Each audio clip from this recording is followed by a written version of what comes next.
सूर्यकोटि समप्रभ निर्विघ्नं कुरु मे देव सर्वकार्येषु सर्वदा। जब रात होती है तो हम एक दिया जला लेते हैं और उसकी रोशनी में खुद को महफूज समझते हैं, मगर उस रोशनी के परे जो अंधेरा है वो अपने अंदर बहुत सारी कहानियां समेटे हुए है और इन्हीं कहानियों को आप तक लेकर आता है रात के अंधेरे में।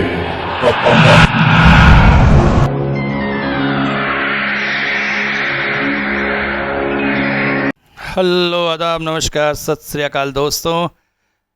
एट लास्ट रात के अंधेरे में पहुंच चुका है 400वें एपिसोड पे और आज पोस्ट कर रहा हूं 400वीं कहानी। आशा करता हूं आप लोगों का प्यार इसी तरह से बना रहेगा ताकि बहुत जल्द 500वीं कहानी तक पहुंच जाऊं।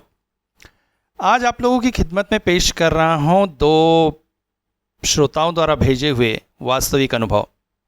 एक डॉक्टर द्वारा भेजा गया है जो वास्तविक और सच्ची कहानी है, और एक कहानी जिसने मेरे दिल को बहुत खुश कर दिया वो हमारे एक सैनिक भाई द्वारा भेजा गया है। सैनिक के जीवन की सच्ची कहानी। मगर दोनों ने ही रिक्वेस्ट की थी कि गोपनीयता बरकरार रखी जाए, इस वजह से शहरों के नाम और उस जगह के नाम को छुपा रहा हूं, क्योंकि सैनिक वाले जो कहानी है वो पूर्णतः सत्य है और हमारे भारतीय सेना एक चेक पोस्ट पर ऐसी परिस्थितियों का सामना कर रही है, मगर हमें से कोई भी नहीं चाहेगा कि उस जगह का नाम सबके सामने आए, और ऐसा निवेदन उन्होंने मुझसे किया था, इसलिए गोपनीयता बरकरार रखी गई है। मगर हाँ, याद रखिएगा आज की दोनों कहानी पूर्णतः सच्ची हैं। डॉक्टर होने के नाते अपने मेडिकल करियर में मैंने बहुत सी तरह के केसेस देखे हैं। इतनी भयानक भयानक लाशें, इतनी दर्दनाक जिस्म, सुसाइड केस, जले हुए चेहरे और न जाने क्या क्या। मगर मैं कभी डरा नहीं। मेडिकल स्टूडेंट के तौर पर जब रात को मॉर्ग में लाशों की चीर-फाड़ कर डिसेक्शन करते थे तब भी मुझे कभी डर नहीं लगा, और लगना भी नहीं चाहिए, क्योंकि एक डॉक्टर का प्रोफेशन ऐसा प्रोफेशन होता है जिसमें बहुत सी अजीबोगरीब घटनाओं का सामना करना पड़ता है, जिसकी व्याख्या कर पाना किसी के लिए भी संभव नहीं है। मगर अपने इस मेडिकल प्रोफेशन के दौरान उस रात की घटना को मैं कभी नहीं भूल पाता हूँ। आज भी सोचता हूँ तो लगता है वो सब क्या था। क्या ज़्यादा थकान की वजह से मेरा हेलुसिनेशन, या फिर सच में कुछ। मगर मेरा वैज्ञानिक दिमाग इस बात को मानने के लिए कतई तैयार नहीं होता है कि नहीं, जो कुछ भी मैंने देखा था वो किसी हाल में सच नहीं हो सकता, क्योंकि ऐसा तो सिर्फ फिल्मों में होता है। मगर घटना के बाद जब मैंने उसके बारे में छानबीन की थी और जो तथ्य उभर कर सामने आए थे, उन्होंने उस घटना को तो पूरी तरह व्याख्या कर दिया, मगर हजारों प्रश्न मेरे और विज्ञान जगत के लिए छोड़ दिए, जो भूत प्रेत जैसी घटनाओं को अंधविश्वास मानकर आज भी उसकी व्याख्या करने में असमर्थ है।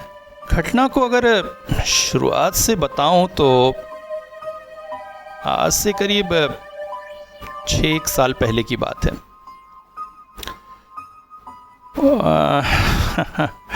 गोपनीयता को देखते हुए मैं शहर का उल्लेख नहीं कर रहा हूँ, क्योंकि उस घटना के बाद मैं इतना भयभीत हो गया था कि मैंने वो शहर ही छोड़ दिया और इस नए शहर में आकर अपने दोस्त का हॉस्पिटल ज्वाइन किया और बहुत जल्द अपना हॉस्पिटल खोलने जा रहा हूँ।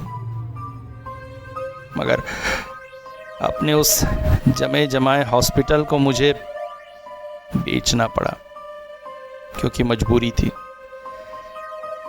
थी हॉस्पिटल से घर लौटने का रास्ता। मुख्य सड़क अक्सर जामग्रस्त होती थी। दिन भर के काम और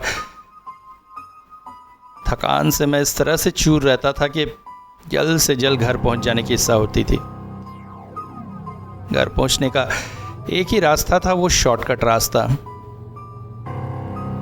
जिसमें मैंने उस विभीषिका को भुगता था। उसके बाद दोबारा हिम्मत नहीं हुई रात के समय उस रास्ते से जाने की, और जाम में फंसकर घंटों इंतज़ार कर सकने में भी मेरी पेशेंस जवाब दे जाती थी। ऐसे में मजबूरी थी, या तो हॉस्पिटल ही कहीं और बना लूं या फिर शहर ही छोड़ दूं। मैंने दूसरा ऑप्शन चुना।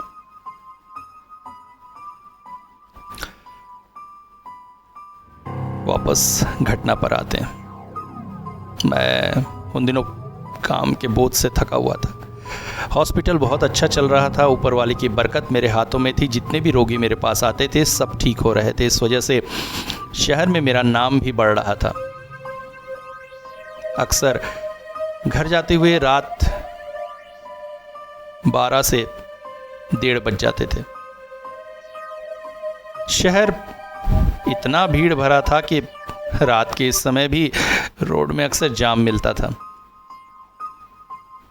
अतः घर पहुंचते पहुंचते 2-2:30 बज जाते या ज़्यादा भी। ऐसे हाल में घर पहुंचकर फिर सुबह ड्यूटी पर आना मेरे लिए असहनीय होता जा रहा था। अक्सर कोशिश करता मैं जल्दी ऑफिस से निकल जाने की, और ऐसा हो भी जाता, मगर कई बार परिस्थितियां विपरीत होती थीं। उस दिन भी मुझे 3 लगातार ऑपरेशन करने पड़े थे। इस वजह से दिमाग और शरीर थक कर चूर था। एक बार मन किया हॉस्पिटल में ही सो जाऊं, मगर फिर सुबह उठकर वापस घर जाना और फिर वापस आना, उससे अच्छा यही था कि घर ही चला जाए। रात करीब 12:30 बज रहे थे। मैं अपनी गाड़ी से हॉस्पिटल के मेन गेट के बाहर निकल ही रहा था कि अचानक गाड़ी के सामने से एक काली बिल्ली गुजर गई। हॉस्पिटल का दरबान दौड़ते हुए मेरे पास आया। साहब एक बात कहें, रात के इस वक्त काली बिल्ली का कार के सामने से गुजरना अच्छा नहीं साहब। आप एक काम कीजिए, गाड़ी यहीं रोकिए, एक बार हॉस्पिटल के अंदर चले जाइए, 5-10 मिनट बाद फिर वापस आके चले जाइएगा। मैंने उससे कहा, क्या बेवकूफ़ी भरी बातें कर रहे हो? अरे बिल्ली अपने रास्ते जा रही है, मुझे अपने रास्ते जाना है। साहब कोई दूसरी बिल्ली होती तो नहीं कहते, मगर काली बिल्ली साहब। मगर मैंने उसकी बातों पर ध्यान न देते हुए गाड़ी आगे बढ़ा दी। मुख्य सड़क पर पहुंचा तो जाम के हालात देखकर समझ में आ गया था कि आधा से 1 घंटा बर्बाद होने वाला है। अतः मैंने बिना सोचे समझे तुरंत ही गाड़ी मोड़ दी शॉर्टकट रास्ते की तरफ। हालांकि इससे पहले भी 1-2 बार मैं इस शॉर्टकट रास्ते से जा चुका था। रास्ता पूरी तरह से वीरान होता था रात को। दिन के समय थोड़ी बहुत भीड़ होने पर भी रात को लोगों के बीच फैली हुई अंधविश्वासी कहानियों की वजह से मैं खुश था। चलो, जाम से पीछा छूटा। गाड़ी सरपट दौड़ाते हुए मैं घर तक पहुंचने की कोशिश कर रहा था।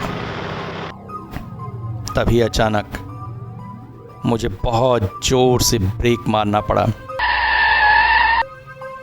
गाड़ी लहराकर रोड से उतरने ही वाली थी। वैसे गलती मेरी ही थी।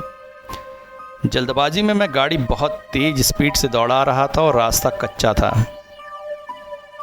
सामने एक बकरी आ गई थी। लहराकर गाड़ी रोड से थोड़ी किनारी हुई। मैंने गुस्से के साथ बकरी की तरफ देखा। घने काले अंधेरे में कार की तिरछी रोशनी उस बकरी पर पड़ रही थी। मगर ये क्या, ये बकरी ही थी ना? मुझे ऐसा लगा जैसे वो बकरी है भी और नहीं भी। उसका शरीर तो बकरी जैसा ही था, मगर लंबे बड़े बड़े बाल थे जो जमीन तक लटक रहे थे, जैसे किसी महिला के बाल होते हैं।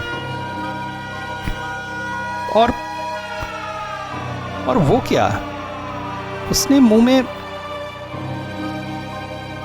में एक खोपड़ी जैसी कोई चीज दबाई हुई थी। मैं चौंक पड़ा। ये क्या देख रहा हूं मैं? कहीं मैं हेलोसिनेट तो नहीं कर रहा हूं? क्योंकि बकरी जैसा कोई जानवर शुद्ध शाकाहारी होता है, वो खोपड़ी जैसी चीज अपने मुंह में कैसे ले सकता है? मगर नहीं, स्पष्ट मैंने देखा उस बकरी ने अपने मुंह में एक खोपड़ी पकड़ी हुई थी। यही नहीं, आगे आने वाले पल मेरे लिए और आश्चर्यजनक होने वाले थे। धीरे धीरे गले से कमर तक बकरी का शरीर जैसे परिवर्तित होने लगा। बकरी के हाथ पैर धीरे धीरे इंसानी हाथ पैरों में बदलने लगे। मुझे ऐसा लगा जैसे किसी स्त्री के शरीर को काटकर बकरी के शरीर से जोड़ दिया गया हो। अब वो बकरी 2 पैरों पर खड़ी थी, जो बकरी के ही पैर थे, मगर सामने के 2 पैर अब इंसानी हाथों में बदल चुके थे। उसका चेहरा भी बकरी जैसा ही था, मगर बालों की वजह से वो इंसान की आकृति ही लग रही थी। मैं ये दृश्य देखकर बार बार आंखें मल रहा था और समझ नहीं पा रहा था कि हो क्या रहा है। आश्चर्यजनक रूप से आगे धीरे धीरे बकरी का वो शरीर पूर्णतः इंसानी शरीर में परिवर्तित होने लगा। उसका चेहरा भी अब बकरी के चेहरे से इंसानी चेहरे में बदल रहा था, और एक बेहद भयंकर औरत का चेहरा था वो, जिसे देखकर मुझे कुछ समझ में नहीं आया और मैंने सरपट गाड़ी दौड़ा दी। डर के मारे मेरी हालत ख़राब थी, मगर फिर भी मैंने गाड़ी पर अपना कंट्रोल नहीं खोया। गाड़ी तेज रफ्तार में थी, करीब 100 किलोमीटर पर घंटे की रफ्तार में। मैं जल्द से जल्द उस रास्ते को पार कर जाना चाहता था, मगर फिर बैक मिरर में जैसे ही मैंने देखा, मैंने पाया वो स्त्री मेरे पीछे दौड़ती चली आ रही थी। 100 किलोमीटर पर आवर चलती हुई कार के पीछे वो दौड़ती चली जा रही थी, जैसे उसके शरीर में विद्युत की गति आ गई हो। पूर्णतः निर्वस्त्र वो स्त्री खुले बालों में बेहद भयानक दिखाई दे रही थी, और उतनी ही तेजी से वो मेरी गाड़ी के पीछे पीछे दौड़ती आ रही थी। कुछ ही मिनटों में ये घटना मेरे लिए और भयानक हो गई, क्योंकि अब वो औरत धीरे धीरे मेरी गाड़ी के आगे निकलती चली जा रही थी। इतनी तेज चलती गाड़ी से वो आगे कैसे निकल रही है मुझे समझ में नहीं आ रहा था, मगर कार की लाइट की रोशनी में मैंने देखा उसके पैर उल्टे थे। जी हाँ, वो आगे की तरफ दौड़ रही थी, मगर पैर पीछे की तरफ मुड़े हुए पीछे की तरफ पड़ रहे थे। वो दौड़ते दौड़ते मेरी कार से आगे निकल गई और मेरी कार के सामने आ गई। मेरी कार जाकर उससे टकराई। मैंने तेजी से ब्रेक मारा। आश्चर्य, मेरी कार उससे टकराई ज़रूर, मगर मुझे कुछ भी एहसास नहीं हुआ। ऐसा लगा जैसे कार उसके शरीर को भेदती हुई आगे निकल आई। कुछ सेकंड कार वहीं रोककर मैंने इधर उधर देखा। चारों ओर गहरे सन्नाटे के अलावा कुछ भी नहीं था। मैंने कार सरपट दौड़ा दी, मगर अभी विभीषिका को और भयानक होना था। दौड़ती कार में अचानक मेरा ध्यान बैक मिरर की तरफ गया और मैंने पाया कार की पिछली सीट पर वही औरत बैठी हुई है। उसका पूरा चेहरा बालों से ढका हुआ है और एक मध्यम हंसी मेरे कानों में आ रही थी। मेरे मुंह से एक चीख सी निकल गई। कार लहराने लगी, मगर अगले ही पल वो औरत पिछली सीट से आश्चर्यजनक रूप से मेरे पास वाली सीट पर आकर बैठ गई। और यही नहीं, उसने अपना सर अपने हाथों में ले लिया और उसे मेरी गोद पे फेंक दिया। अब उसका शरीर बिना सर के मेरे पास बैठा हुआ था और उसका सिर मेरी गोद में पड़ा पड़ा हंस रहा था। मैं कुछ समझ न सका मैं क्या करूं। तभी मेरी कार लहराकर पास ही के एक पेड़ से जा टकराई। आंख खुली तो खुद को मैंने हॉस्पिटल में पाया। मुझे हल्की खरोंचें आई थी। आश्चर्यजनक तौर पर इतना बड़ा एक्सीडेंट होने के पश्चात भी मैं बच गया था। मेंटल शॉक इतना ज़्यादा था कि मुझे 15 दिनों तक हॉस्पिटल में ही रहना पड़ा। कभी कभी मुझे आश्चर्य लगता था मैंने क्या देखा और इस तरह से मैं मेंटल शॉक में कैसे आ गया। मैं एक डॉक्टर हूं, मगर डॉक्टर भी इंसान होता है। 15 दिनों बाद जब मैं हॉस्पिटल से छूटा तो भी मैं उस रात की घटना को भूल नहीं पाया था। मैंने उस सड़क पर जाकर कुछ दूरी पर रहने वाले गांव वालों से इस बात का पता किया। जो कहानी मेरे सामने आई वो मेरे लिए और चौंकाने वाली थी। लोगों से पता चला कि एक समय उस जगह पर रास्ता नहीं हुआ करता था, बल्कि कुछ पुरानी झोपड़ियां और घर थे। एक सुनसान किनारे पर एक झोपड़ी थी जिसमें एक औरत रहा करती थी। औरत का पति मर चुका था और उसके कोई बच्चे नहीं थे। गांव वाले मानते थे कि वो औरत तंत्र मंत्र करती है और अक्सर बकरियों और कुछ जानवरों की बलि देती है। कभी कभी आसपास के गांव के घरों से जानवर भी गायब हो जाते थे। उस औरत को देखने में बेहद भयानक था। यही नहीं, जब भी वो किसी गांव के घर के पास से गुजरती तो घर की तरफ देखकर कुछ बड़बड़ाती थी। कभी कभी घर का कोई सदस्य बीमार भी हो जाता था, मगर सबसे ज़्यादा परेशानी थी पशुओं की चोरी से। एक दिन गांव वालों ने परेशान होकर उस औरत के घर पर हमला कर दिया। जब घर की खोजबीन की गई तो पाया घर बहुत बुरी हालत में था। जानवरों की सड़ी हुई लाशें अंदर पड़ी हुई थी, जिसकी बदबू से वहाँ ठहरना भी मुमकिन न था। सब समझ गए जानवरों की चोरी कौन करता है। लोगों ने उस औरत को मारते हुए पुलिस के हवाले करना चाहा।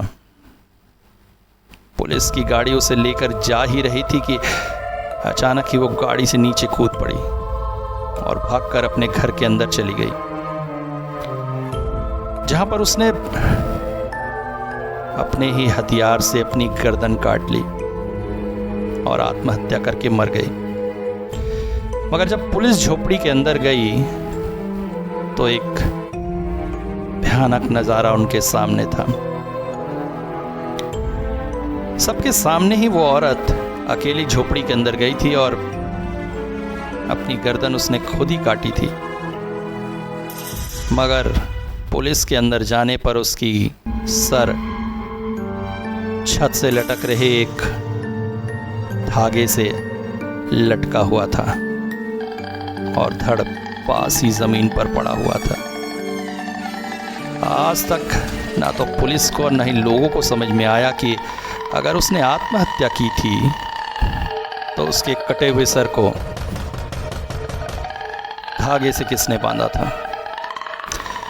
गांव वाले तो यही मानते हैं कि वो औरत असल में एक चुड़ैल थी, जिसने जब आत्महत्या की तो उसका शरीर अवश्य मर गया, मगर उसकी आत्मा आज भी उस जगह विद्यमान है और मरने के बाद उसके उस कटे हुए धड़ ने अपने ही हाथों से अपनी गर्दन उस धागे से बांधी थी। और तब से अक्सर रातों को इसी तरह वो लोगों को दिखाई देती है, कभी आधी बकरी, कभी आधी औरत के रूप में, तो कभी किसी तेज रफ्तार गाड़ी का पीछा करते हुए। मगर मेरे साथ की घटना शायद सबसे ज़्यादा डरावनी थी।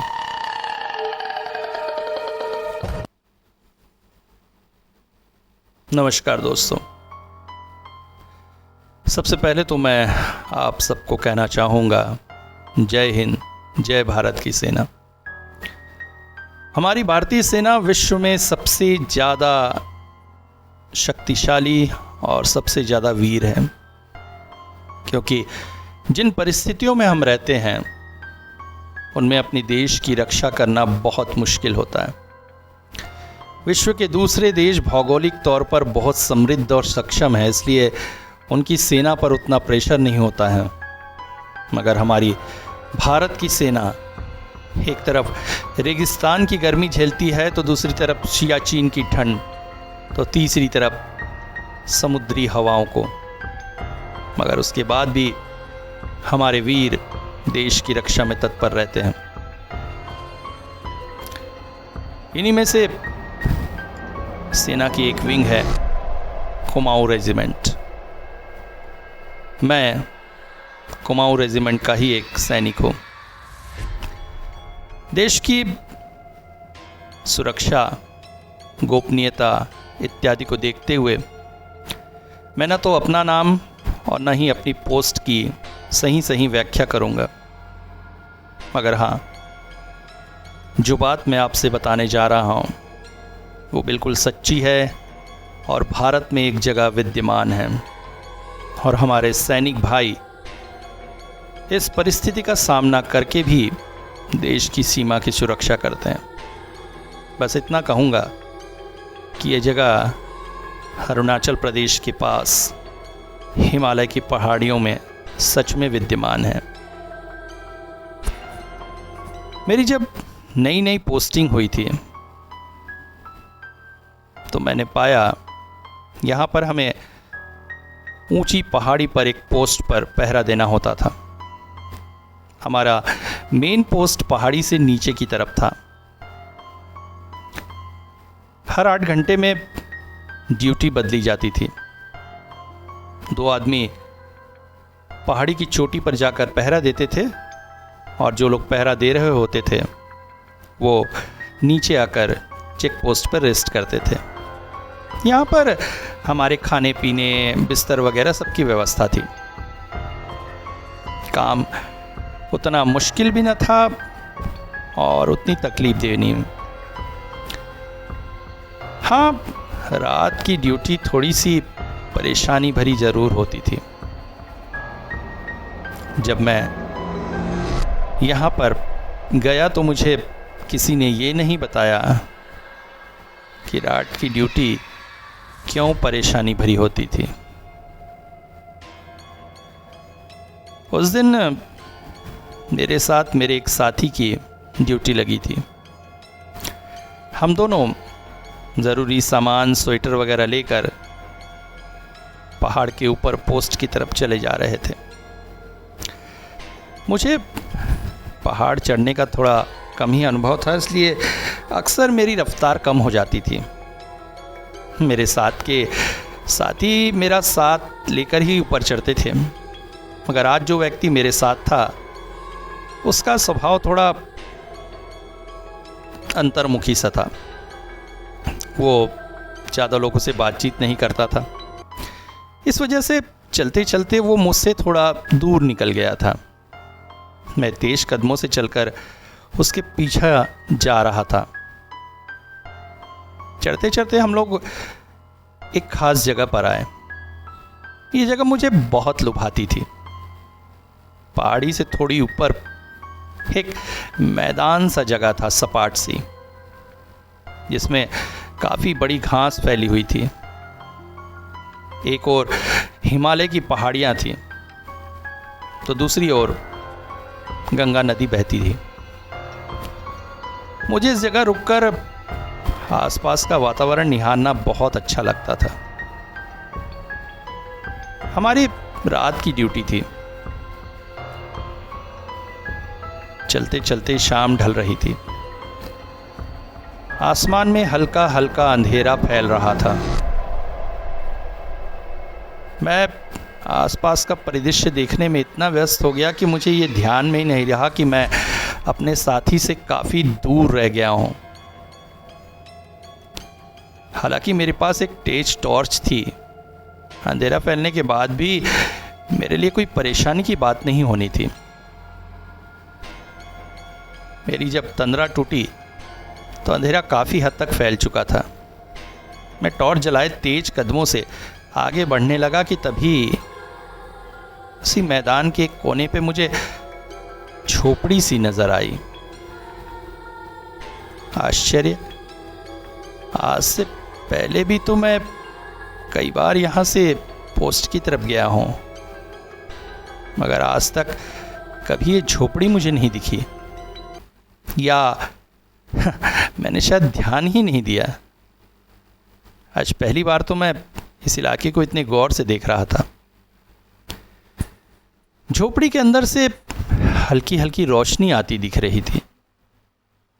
लगा शायद किसी की जान पहचान वाले की ही झोपड़ी होगी। मेरे साथियों ने शायद मुझे इसके बारे में नहीं बताया है, वरना सेना की टुकड़ी के रहते यहाँ पर किसी व्यक्ति का रहना।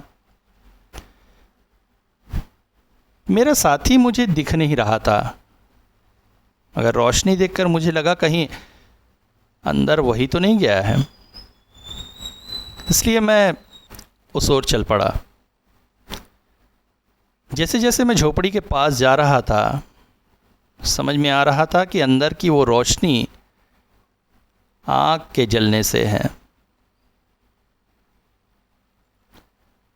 दरवाजे के पास पहुंचकर मैंने एक दो बार आवाज़ भी लगाई, मगर कोई जवाब न था। अचानक माथा ठनका। कहीं मुझे डराने की ये प्लानिंग तो नहीं है, क्योंकि हम लोग इस तरह के बहुत से प्रैंक करते रहते थे और अपनी टुकड़ी में मैं थोड़ा सा डरपोक टाइप का था। इस वजह से मेरे साथ ऐसे बहुत से प्रैंक हुए थे। मैं धीरे धीरे झोपड़ी के चारों ओर घूमने लगा। झोपड़ी के पीछे तरफ जाते ही वहां पर कुछ छेद दिखाई दिए। मैंने चुपचाप उस छेद से अंदर झांककर देखना चाहा कि अंदर आखिर है कौन। जैसे ही एक बड़े छेद से मैंने अंदर देखा तो पाया झोपड़ी के ठीक बीचों बीच एक बड़ा सा यज्ञ कुंड था, जिसमें आग जल रही थी और जिसकी रोशनी ही पूरी झोपड़ी के आसपास रोशनी फैला रही थी। यज्ञ कुंड के ठीक सामने माँ काली की एक बड़ी सी मूर्ति रखी थी। यज्ञ कुंड के इस पार एक साधु जैसा व्यक्ति बैठा हुआ था, जिसकी पीठ मेरी तरफ थी और चेहरा मूर्ति के तरफ। उसकी शारीरिक गठन, पहनी हुई मालाओं, बड़े बड़े बालों से मैंने अनुमान लगाया कि वो साधु सा कोई है। मैंने और गौर से अंदर देखने की कोशिश की, मगर अगले ही पल मैं चौंक पड़ा। मैंने पाया उस व्यक्ति के ठीक पास एक स्त्री लेटी हुई है। लेटी हुई है या बेहोश है, आँख की रोशनी में जितना मैं देख पा रहा था, स्त्री का पूरा शरीर सिंदूर से लिपटा हुआ है और उसके गले में बहुत सारी मालाएं रखी हुई हैं। साधु हिल हिल कर कुछ बड़बड़ा रहा था, मगर आवाज़ मेरे कानों तक नहीं आ रही थी। तभी अचानक वो खड़ा हो गया और अपने पास रखा एक बड़ा सा दाव हाथों में उठा लिया। चमचमाते हुए उस दाव की चमक अग्नि की रोशनी में बहुत ही भयानक दिखाई दे रही थी। मेरा दिल धक से हो उठा। किसी अघटन के अनुमान से मैं कांप गया। मैंने देखा साधु उस स्त्री की तरफ बढ़ा और उसने अपना दाव हवा में लहराया। मेरे मुंह से एक चीख निकल गई, रुक जाओ, रुक जाओ। मगर वो नहीं रुका। अगले ही पल उसका वार स्त्री के गर्दन पे था और आवाज के साथ स्त्री की गर्दन अलग हो गई। मैं क्या करूं समझ नहीं सका और मैंने अपनी राइफल से गोलियां दाग दी। आश्चर्य, टाट की दीवार को चीर कर गोलियां अंदर अवश्य गई, मगर उसने साधु को थोड़ा भी आहत नहीं किया। साधु की नजर अब छेद से झांक रहे मेरी आंखों की तरफ थी। वो मुझे देखकर अट्टहास कर उठा। मैं पागल सा क्या करूं समझ नहीं पा रहा था। अगले ही पल मैंने एक बार फिर से अपनी मशीन गन लोड की ही थी कि अचानक किसी के हाथों ने मुझे खींचकर जमीन पर गिरा दिया। मैं चौंक गया। तंद्रा टूटी तो पाया मैं खाली मैदान में पड़ा हूं। मेरे पास मेरा वही साथी है जो मेरे साथ चेक पोस्ट की तरफ जा रहा था। वहां पर ना तो झोपड़ी थी और ना ही कुछ और। मैं हड़बड़ाकर उसे अपनी बाहों में खींच लिया और धीरे धीरे सारी बात उसे बता दी। उसने मेरे सिर पर हाथ फेरा और हल्के से हंस दिया। तो तुम्हें भी दिख ही गए। क्या मतलब, आप क्या कहना चाहते हैं? आगे उसने जो कुछ मुझे बताया वो उस इलाके की सबसे बड़ी सच्चाई थी। उसने बताया कि एक समय वो इलाका पूर्णतः जंगल था और यहाँ पर कुछ अघोरी साधुओं का निवास था। साधुओं के बारे में ये बात फैली हुई थी कि वो पूजा में नरबली इत्यादि का भी प्रयोग करते हैं। फिर सरकार ने उस इलाके को अपने कब्जे में लिया और उन सभी साधुओं को वहाँ से मार भगाया। उस जगह पर हमारी मुख्य चेक पोस्ट बनी थी। हम सभी के रहने वगैरह के लिए उस जगह को ही हमें दिया गया था। इस वजह से हमारी चेक पोस्ट वहाँ से काफ़ी पास पड़ती थी। मगर जैसे ही सैनिकों की टुकड़ी वहाँ रहने लगी, आश्चर्यजनक तौर पर सभी सैनिकों को रात को अजीब अजीब भयानक भयानक सपने आने लगे। सिर्फ सपने ही नहीं आते थे, धीरे धीरे उनकी तबीयत भी खराब होने लगी। सोचिए, भारत के वीर सैनिक जो दुश्मनों के दांत खट्टे कर देते हैं, वो सपनों से डर रहे थे। उनके लिए जो शुद्ध और साफ खाना पीना दिया जाता है वो बीमार पड़ रहे थे। परिस्थितियां इतनी विकट हो गई कि सरकार को यह निर्णय लेना पड़ा,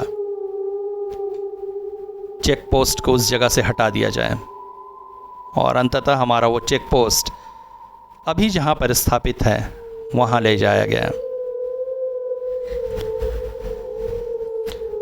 इसके साथ ही सभी परिस्थितियां बदल गई। सैनिकों को दिखने वाले भयानक सपने भी बंद हो गए, मगर आज भी जब चेक पोस्ट पे कोई रहता है तो नीचे उस मैदान में उसे अक्सर झोपड़ी, आग वगैरह दिखाई देती है। कभी कभी लोगों के रोने चीखने की भी आवाज़ आती है, मगर सबको पता है कि वो छलावे के अलावा कुछ भी नहीं है, इसलिए देखकर भी सब अनदेखा करते हैं और अपना काम करते हैं। मुझसे भी उन्होंने कहा कि मैं भी आज के बाद इस ओर ध्यान न दूं। फिर हम अपनी मुख्य चेक पोस्ट की तरफ लौट आए, क्योंकि अनजाने में ही मैंने जो फायरिंग कर दी थी उसकी रिपोर्ट तो देनी ही थी। मेरे उस साथी ने एक झूठी रिपोर्ट दे दी कि जंगली जानवरों के हमले से बचने के लिए मुझे फायर करना पड़ा। फिर कई साल तक मैं उस चेक पोस्ट पर ड्यूटी करता रहा। कभी कभी रात को सपने में भयानक साधु, नरबली इत्यादि भी दिखते थे। रात की ड्यूटी के दौरान अक्सर नीचे मैदान में रोशनी, चीखने चिल्लाने की आवाज़ भी आती थी, मगर अपने साथी के कहे अनुसार मैं उस तरफ ध्यान नहीं देता था। धीरे धीरे सपने आने बंद हो गए और मैं उस जगह का आदी हो गया। आज जब मैं अपनी रेजिमेंट से रिटायर हो गया हूँ तो उस चेक पोस्ट पर बिताए हुई रातों को याद करके कभी कभी कांप उठता हूँ।